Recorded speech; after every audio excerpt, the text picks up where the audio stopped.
I'm Carla Comark. Mary Kay Seitz has been a resident of Epworth Villa since 2023. Mary Kay is many things.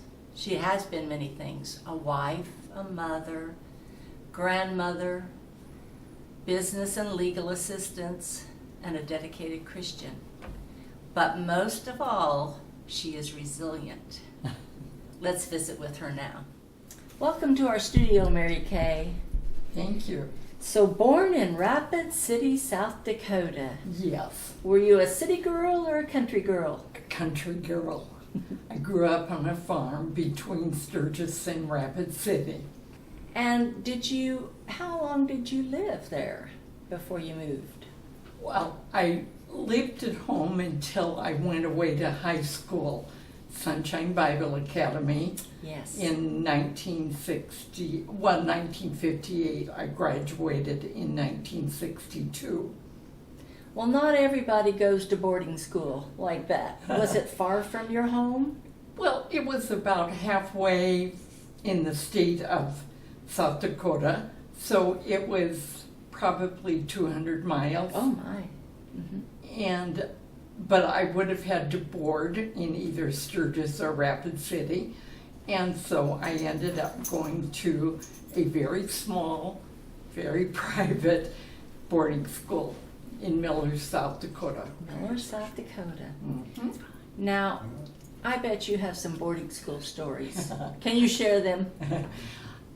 Well, I had a lot of fun.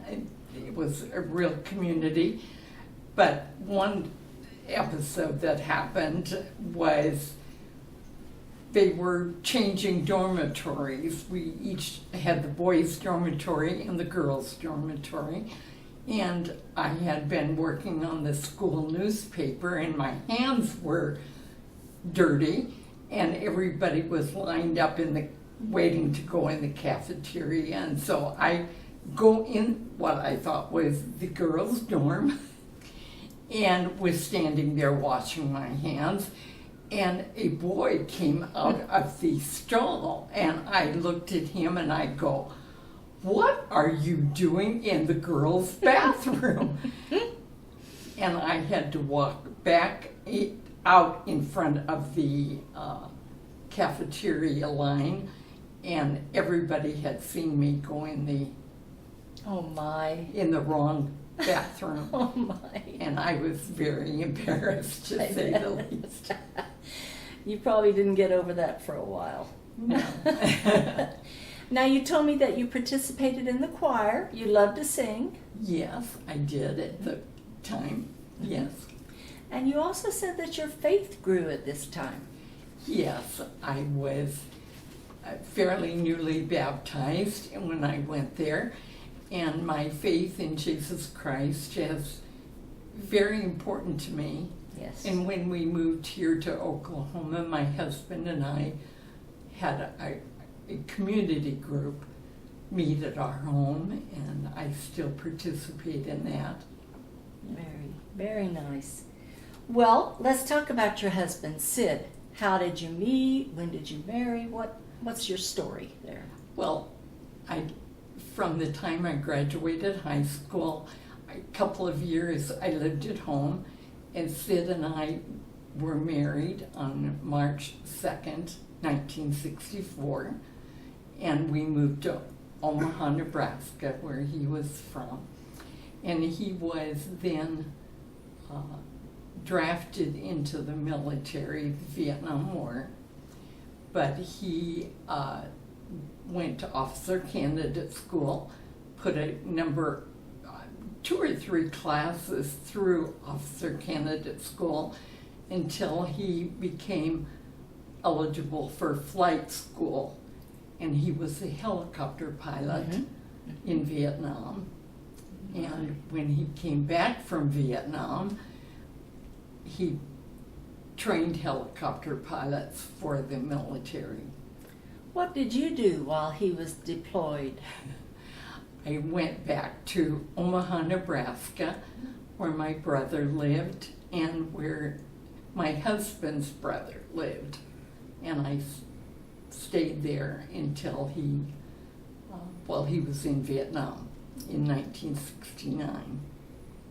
And is this the time that you went to National Business School? Did you also do that at this time? No, I graduated from high school and then I went to National School Okay. of Business Before. and then met Sid and married, and Mm-hmm. we traveled around the country.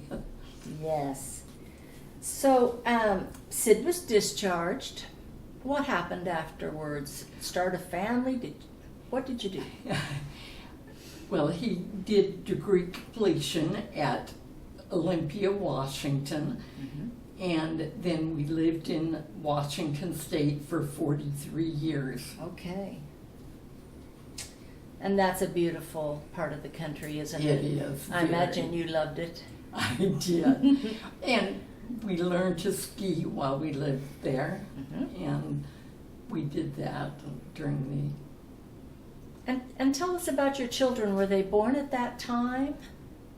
No, Tim was, our son, was born in Fort Benning, Georgia in 1967.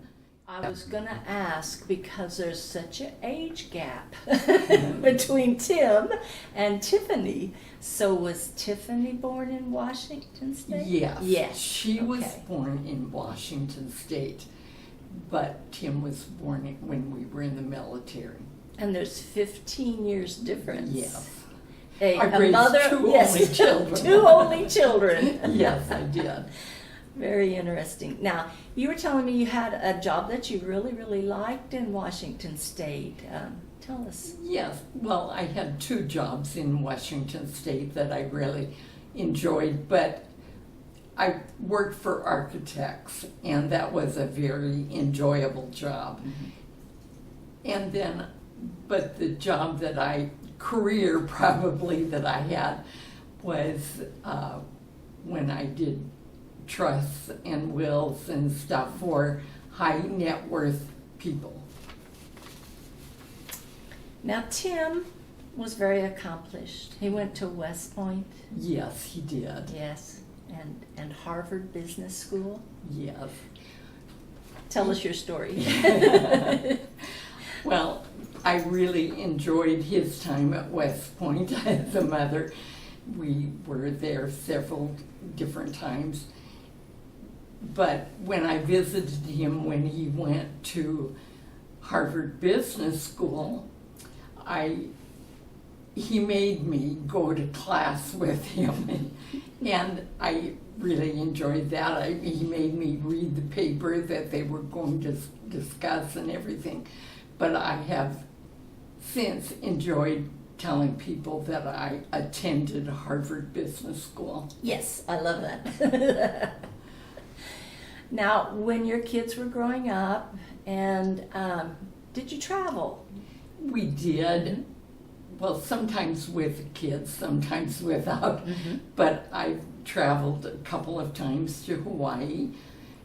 I've traveled to Mexico, Canada.